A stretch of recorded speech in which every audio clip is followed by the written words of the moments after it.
ভিয়েটনামত অনুষ্ঠিত Asian taekwondo চেম্পিয়নশ্বিপত ব্ৰঞ্জৰ পদক অৰ্জন অসম কন্যা ৰদালি বৰুৱাৰ 16 মেৰ পৰা অনুষ্ঠিত হোৱা এই প্ৰতিযোগিতাত 73 কেজি শাখাত উজবেকিস্তানৰ প্ৰতিপক্ষক পৰাস্ত কৰি ব্ৰঞ্জ অৰ্জন কৰিবলৈ সক্ষম হয় ৰদালি বৰুৱাই ভাৰতক প্ৰতিনিধিত্ব কৰা ৰদালি বৰুৱাৰ সৈতে আমাৰ নতুন দিল্লীৰ ব্যুৰ প্ৰাঞ্জল প্ৰতিম দাসৰ এক হাসুতীয়া সাক্ষাৎকাৰ আপোনালোকলৈ আগবঢ়াইছো।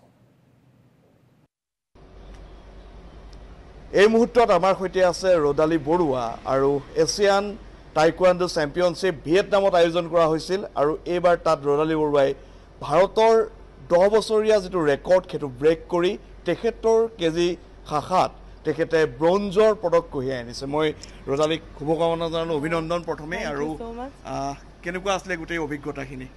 বহুত ভাল লাগিলে।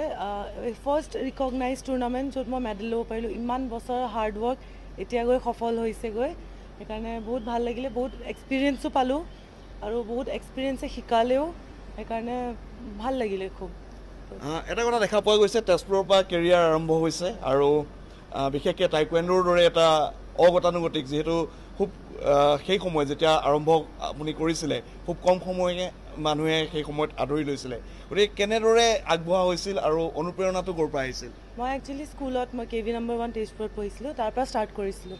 তাৰপিছত এখন কম্পিটিশ্যন, ষ্টেট কম্পিটিশ্যন খেলিছিলোঁ। তাতে দীপেন বৰ্মন ছাৰ বুলি চাই যোন কোচ আছিলে, তেখেতে মোক চাইত মাতিলে।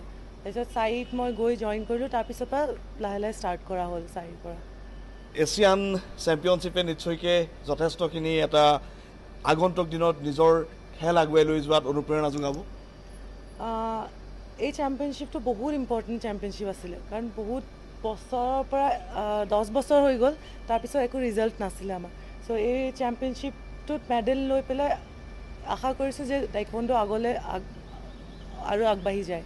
কি নেক্সট চেম্পিয়নশ্বিপ বা এতিয়া প্ৰতিযোগিতা আগন্তুক দিনসমূহত আছে, তাৰ কাৰণে প্ৰস্তুতি কেনেদৰে আপুনি প্ৰস্তুতিৰ কাৰণে পৰিকল্পনা কৰিছে?